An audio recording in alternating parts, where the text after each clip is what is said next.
Again. Good morning class 8 chapter second exercise 2.2 का पहला question निम्न कथनों में सही गलत बताइए।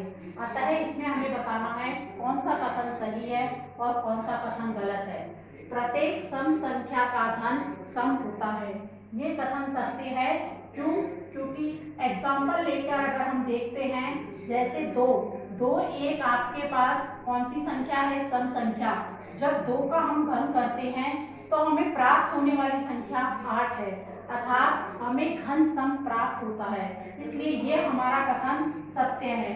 फिर नेक्स्ट है, एक पूर्ण घन संख्या दो शून्य पर समाप्त होती है, ये हमारा कथन सही है। क्यों? क्योंकि एक पूर्ण दो शून्य तीन जीरो पर समाप्त होती है, इसलिए इसका ये कथन इसने नहीं बोला है, इसलिए कथन सत्य है, क्योंकि तीन जीरो पर घन बनेगा। ऐसा कोई पूर्ण जो घन नहीं है जो 8 पर समाप्त होता है, ये कथन गलत है। क्यों? क्योंकि दो एक ऐसा घन है जिसका हम घन करते हैं तो वह हमें 8 पर ही समाप्त होता है। जैसे दो का हमने घन किया, दो इंटू दो तो संख्या क्या प्राप्त हुई? 8। इसलिए हमारा यह कथन क्या है? गलत है। फिर नेक्स्ट है, यदि किसी संख्या का वर्ग 5 पर समाप्त होता है तो उसका घन 25 पर समाप्त होगा। हाँ, ये कथन भी हमारा सत्य है, क्योंकि हम जब 5 का वर्ग करते हैं तो हमें 25 प्राप्त होता है, जब हम 5 का क्यूब करते हैं तो हमें 125 प्राप्त होता है, अतः ये कथन हमारा सत्य है। नेक्स्ट, एक अंक वाली संख्या का घन एक अंक का ही होता है, ये कथन गलत है। क्यों? क्योंकि यदि हम एक का क्यूब करते हैं उसके लिए तो ये कथन सत्य है, लेकिन जब हम दो का क्यूब करते हैं तो भी ये कथन सत्य है, लेकिन हम तीन का क्यूब करते हैं तो हमारे पास 27 प्राप्त होता है, तो यहाँ पर ये कथन गलत हो जाता है। अतः इसलिए ये हमारा कथन गलत है कि एक अंक वाली संख्या का घन करने पर हमें एक अंक ही प्राप्त होता है, अतः कहीं पर हमें ये दो अंक भी प्राप्त होते हैं। दो अंकों वाली संख्या का घन 4 से 6 अंकों का होता है, यह कथन बिल्कुल सत्य है। यदि दो अंकों की, जैसे 11 को हम 3 बार गुणा करते हैं, 11 का क्यूब करते हैं, 11 इंटू 11 इंटू 11, तो हमें 1331 प्राप्त होता है। अतः यह कथन सत्य है कि दो अंकों वाली संख्या का हम घन करते हैं तो वह 4 या 6 अंकों के बीच हमें प्राप्त होता है। अब हमारा नेक्स्ट क्वेश्चन है, हमारा सेकंड क्वेश्चन है, आकलन विधि एवं अभाज्य गुणनखंड विधि द्वारा निम्नलिखित संख्याओं का घनमूल ज्ञात कीजिए तथा अपने उत्तर की जांच कीजिए। इसके उत्तर की जांच करने के लिए अभाज्य गुणनखंड और आकलन विधि दोनों का आंसर एक ही आना चाहिए। आकलन विधि वह विधि कहलाती है जिसमें कि हम अनुमानित करते हैं, ज्यादातर संख्या को अनुमानित करके लिखा जाता है। सबसे पहले हम 64 जो कि हमें एक संख्या दी गई है उसका अभाज्य गुणनखंड करेंगे।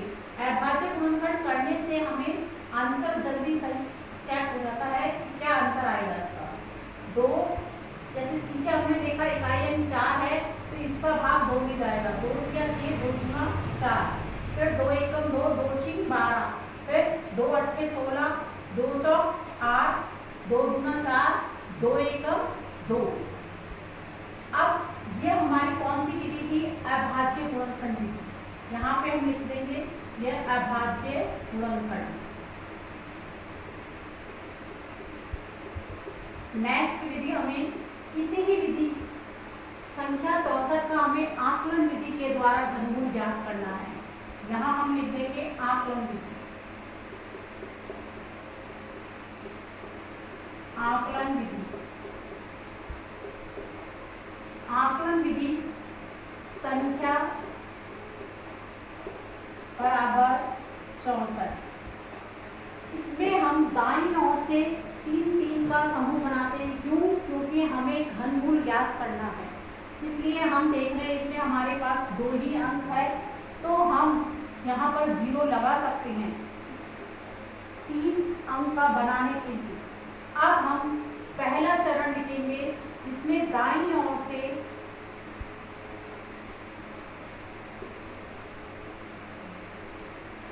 दाईं ओर से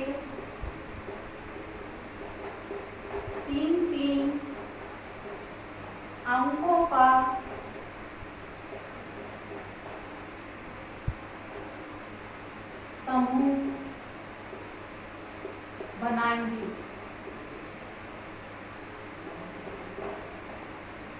बनाएंगे दाईं ओर मतलब इस साइड से हम देख रहे हैं तो हमारा ये समूह एक समूह बनाएगी। जब हमारे पास यदि एक समूह बनता है तो उसका आंसर एक अंक में आएगा। यदि हमारे पास घनमूल के दो समूह बनते हैं तो उसका आंसर 2 अंकों में आता है, और 3 समूह बनते हैं तो उसका आंसर 3 अंकों में आता है। ये चरण नंबर फर्स्ट। अब इसका चरण सेकंड।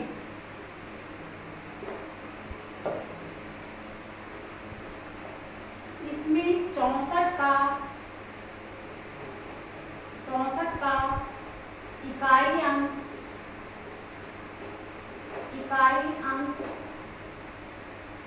4 है, जो कि 4 का घन करने से प्राप्त होता है। अतः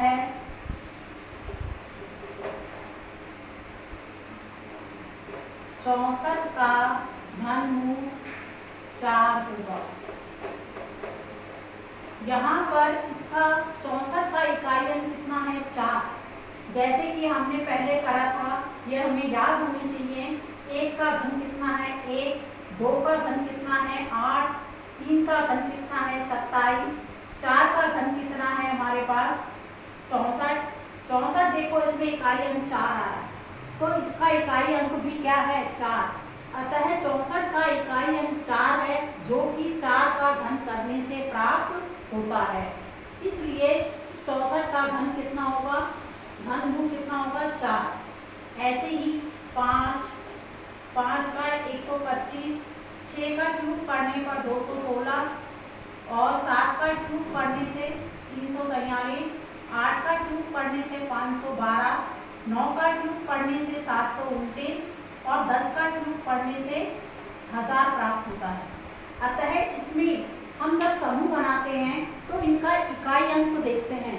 इकाई अंक के बाद ये जो हमने क्यूब करे हैं उनमें देखा जाता है कि वो अंक हमें कौन सी संख्या से प्राप्त हो रहा है।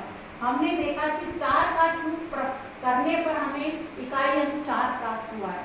इसलिए हमने 64 का इकाई अंक 4 है, जो कि 4 का घन करने से प्राप्त होता है। इसलिए 64 का घनमूल क्या होगा? 4। हमने देखा अभाज्य गुणनफल विधि के द्वारा हम 2 3 के जोड़े बनाते हैं। 3 के जब हमने जोड़े बनाए तो 2 की पावर 3 और 2 की पावर 3, अर्थात 2 × 2 बराबर 4। दोनों का आंसर बिल्कुल सेम है, अतः ये हमारा आंसर सही है। Question number second 343। इसका हमें अभाज्य गुणनफल और आकलन विधि दोनों से घनमूल ज्ञात करना है। तो सबसे पहले हम अभाज्य गुणनफल विधि करेंगे। अभाज्य गुणनफल,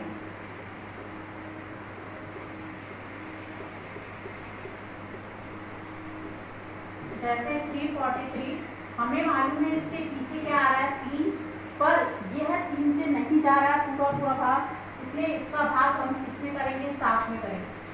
7 में इसका भाग दिया तो हमने देखा 7 का 28, 7 9 का 63, फिर 7 7 49, 7 एकम 7। अब हम आकलन विधि करेंगे। इसमें हमने देखा 7 इसका घनमूल कितना हो गया? 343 का घनमूल 7। आकलन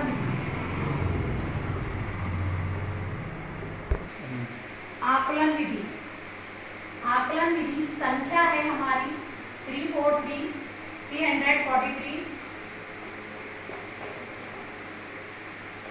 जैसा कि हमें घनमूल ज्ञात करना है तो हमें पीछे से दाईं ओर से 3 के समूह बनाने हैं। हम देख रहे हैं इसमें 3 संख्या ऑलरेडी है, तो ये समूह एक बना हुआ है, तो इसे हम लिख देंगे पहला समूह। जितने समूह बनते हैं उतने ही अंकों में इसका आंसर आता है।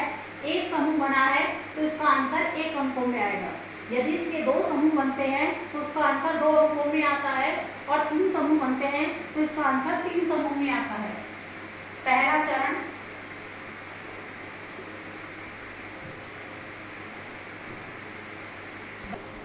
तीन अंकों का समूह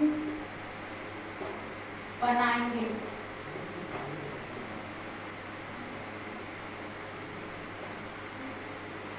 चरण सेकंड,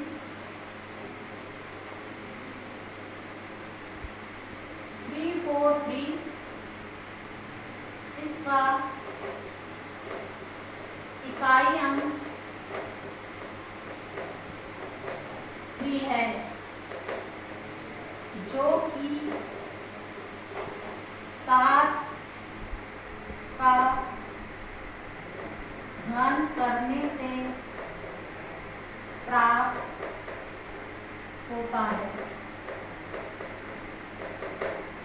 अतः